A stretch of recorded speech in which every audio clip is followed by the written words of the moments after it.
Last night I had cereal before bed. So. Okay, that was for dinner. There you go. Okay, yeah. cereal. What kind of cereal? No, is it wasn't even for dinner. It's like post-dinner okay. cereal before bed. And what kind? Frosted Flakes. See? Yeah. There you go. Frosted Flakes.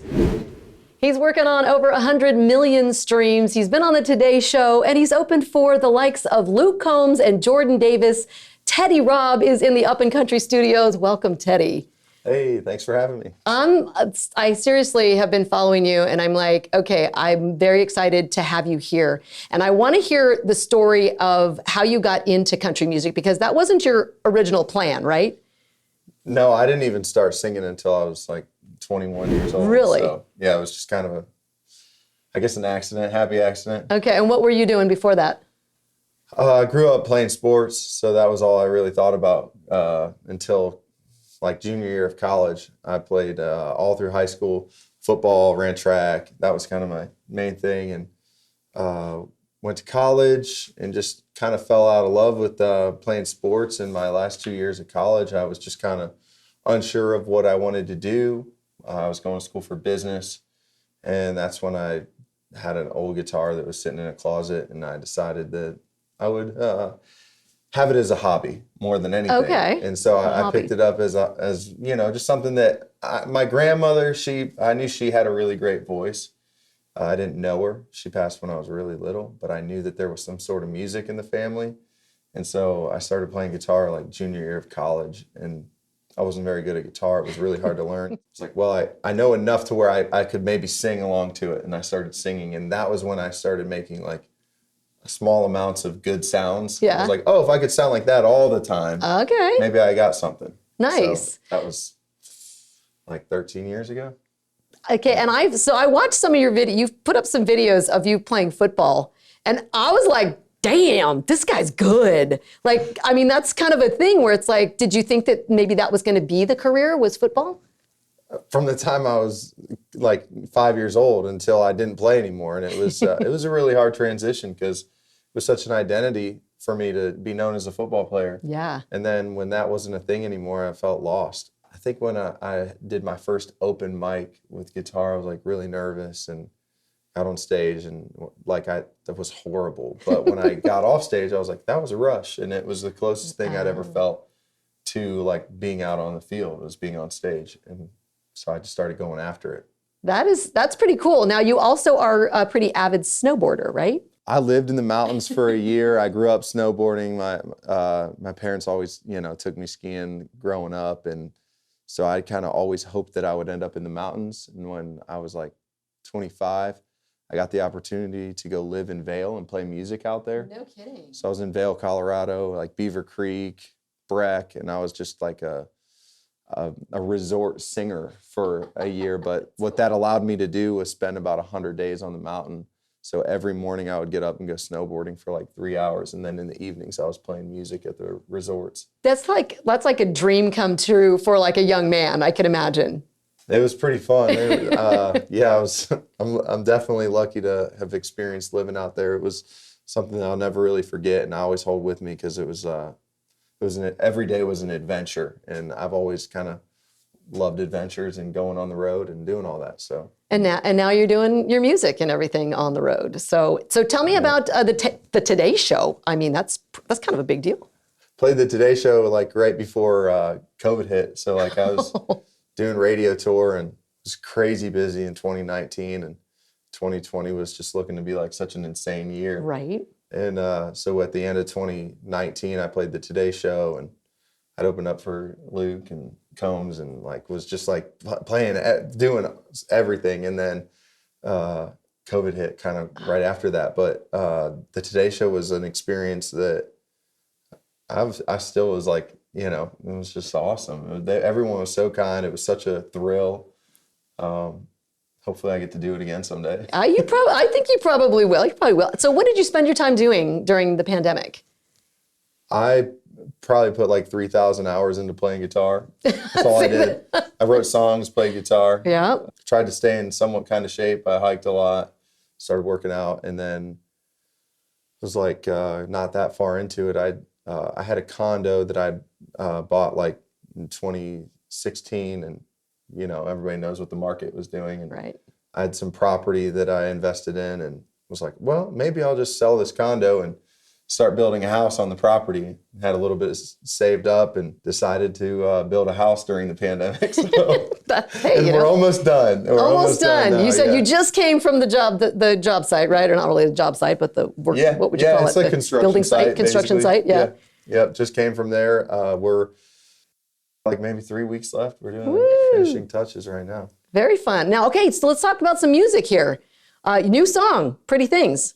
Pretty Things is my life is that song right now. I'm moving from like a 800 square foot condo to a house that I can't believe I'm even doing. The whole song, when I think about it, I think about this house that I'm building because it's just, I designed it. I made it kind of exactly what I've always wanted. So it is like, to me, building a house is my Pretty Things. I love it. And so I've seen a lot of the videos that you've posted on your socials as well. So you guys can see the house that he's building, and he puts the song with it and everything. It's pretty dang cool. Yeah, the video is going to be coming out soon. There's some little clips that we've. Are you going to use clips from the house?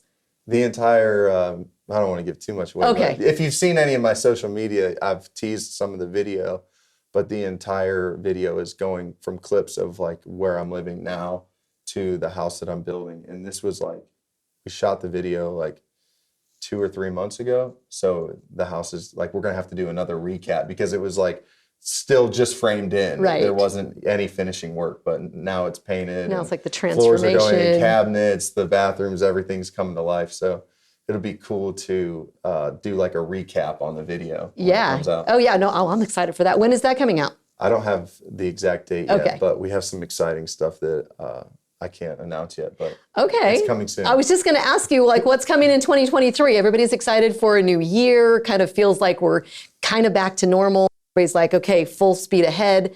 So anything you can tell us about your plans for 2023? 2023 is already just looking to be really exciting. I've got music that I can tell you is coming in February. So I've got Pretty Things out right now. I've got another song coming in February.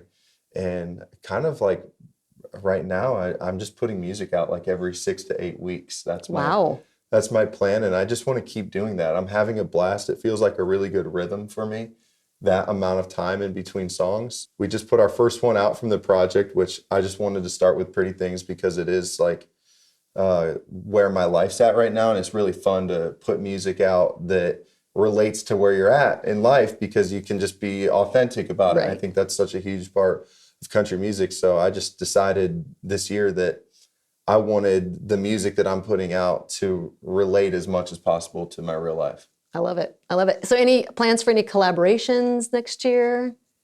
Or anybody you'd like to collaborate with? We can do that too. I could go down a list of some people I would like to, but I'm wide open on collabs right now. Okay. So just did this project. If anybody sees this, I'm down. There you go. So this is the one thing that I love about country music is the amount of collaborations that people do.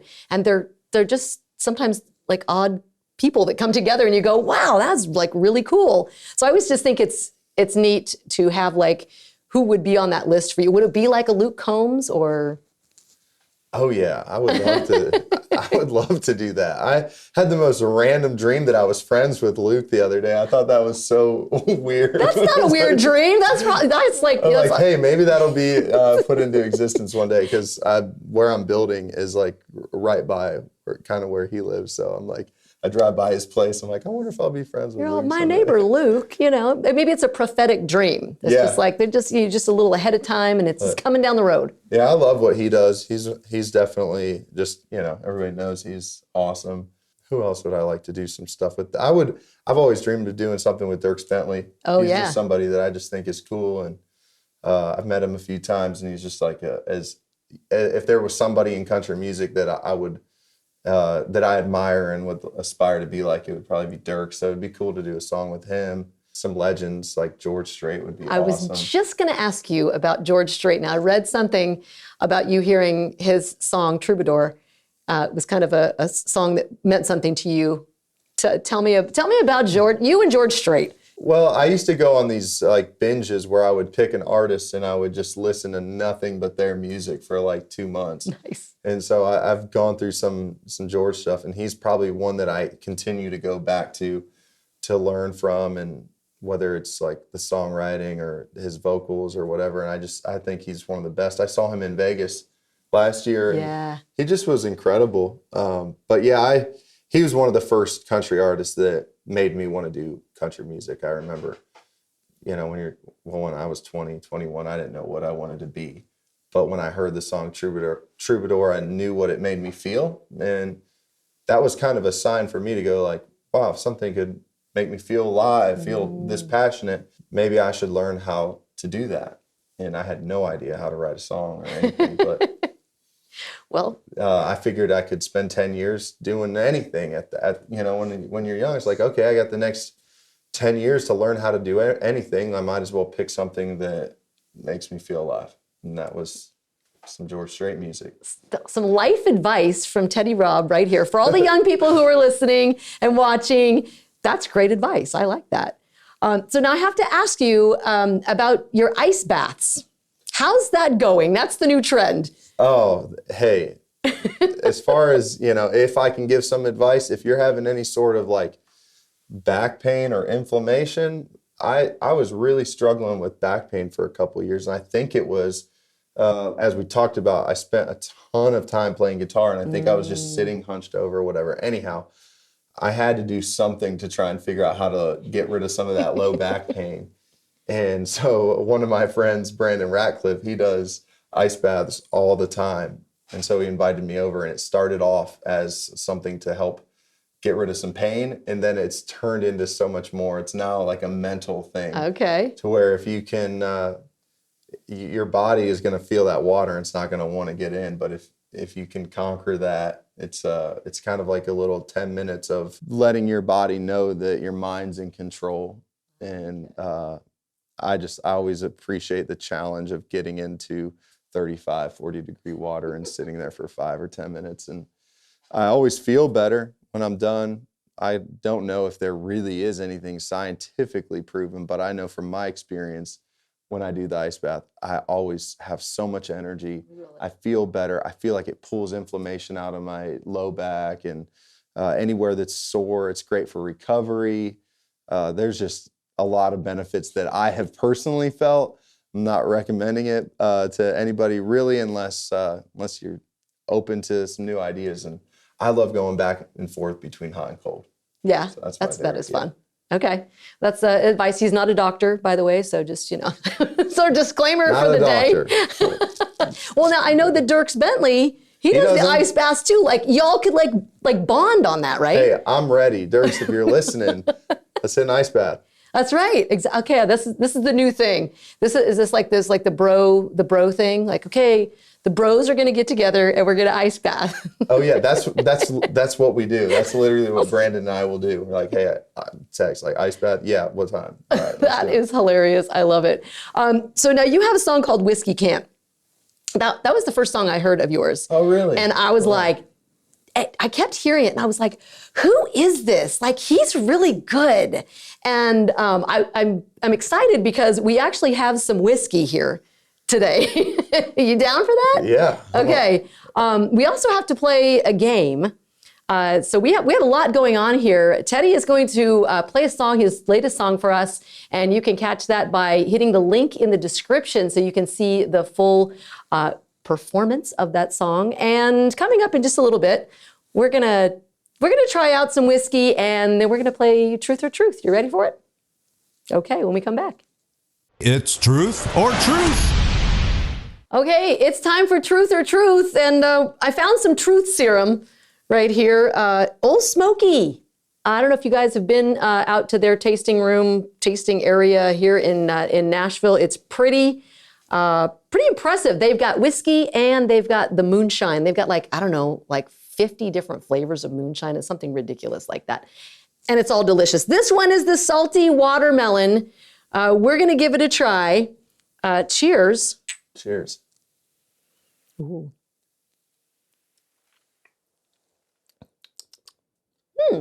It smells like a Jolly Rancher. Yeah, I can. That's what it smells like. That's pretty good, huh? Yeah. That's pretty smooth. Okay. All right. Old Smoky. That's what we're doing right now. That's our truth serum. And it's time for Teddy Robb to play the game now. I can feel it. You can feel it? Get a little burn there. That's good, though. Okay. You ready to pick your questions? We're going to do 3 questions. You get to pick your own. Here we go.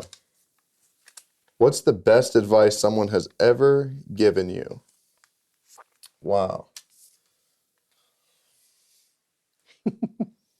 You've probably gotten a lot of advice, I'm sure. And has it ever been like contradictory? One person says one thing, one person says the other thing. I think that it's just like I think the golden rule is probably about as good as it gets. Just treat others the way you'd like to be treated. If you live life, trying to be, treating people like you want to be treated, I think it's a life worth living. Okay. See, we're getting with the good advice today. That's an easy one. It's all about the good advice. Okay, good. It's hard to beat that one, It is hard to beat that one. It's true. It's true. Well, what's the other? The platinum rule is treat others the way they want to be treated. That's the other one. Have you heard that one? No. There you go. Because everybody's just a little bit different. So, there you go. See, we got all kinds of new stuff. What is one thing you would stand in line an hour for? I'm trying to think of the last time I've stood in line for an hour for something. I have zero patience. I don't stand in lines well. I don't do lines very well either. Probably to go snowboarding. I've waited in some serious lines to hit the slopes. Yeah. Like once you're all geared up, right? You got your snowboard on, and then you get out there and there's a huge line. You're like, well, I'm not going anywhere now. I guess I'm gonna. You might as well. Yeah, you gotta wait for it. Yep. Yeah, I don't necessarily like big stadium concerts just because there's a line to get in, there's a line at the bar, there's a line at the bathroom, there's a line to try to get to your seat, you got a line to get out of the place. Yeah, what if you're VIP though? Now we're talking. See, this is how we spoiled. roll. This is how we roll. VIP all the way. We get spoiled. So then, Then now it's if okay. I'm not VIP, I struggle. But there are artists that I would go probably wait. I would wait to see Chris Stapleton. Oh yeah. He's definitely one of my favorites. I would probably wait an hour to see It'd him. be worth it. It would be worth it. Okay, good. All right, he'd wait an hour for Chris Stapleton. Right. Yep. We're name dropping in this show. Yeah. What's the most childish thing you still do? Truth or truth? I don't know. I feel like I must be getting old. I can't think of any childish things. Nothing any childish foods like goldfish or something like that. Yeah, I'll still eat cereal. Last night I had cereal before bed. So. Okay, that was for dinner. There you go. Okay, cereal. What kind of cereal? No, is it wasn't even for dinner. It's like post-dinner. Oh, okay. Cereal before bed. And what kind? Frosted Flakes. See? Yeah. There you go. Frosted Flakes. We got the truth out of them with the truth serum. Mm-hmm. Well, I want to thank you so much for being here, playing the game, answering the questions, playing the song, all the things. Everybody, Teddy Robb, go follow him on the socials. Thank you again, and hopefully we'll get you back here soon. Love to. Thank you for having me. Great. Thanks for watching Up in Country. Be sure to like and subscribe and leave us a comment. We do new episodes every Tuesday, and be sure to follow Up in Country on Instagram, TikTok, and Facebook. And you can follow me too at Sue Bonzell on Instagram, Facebook, and TikTok.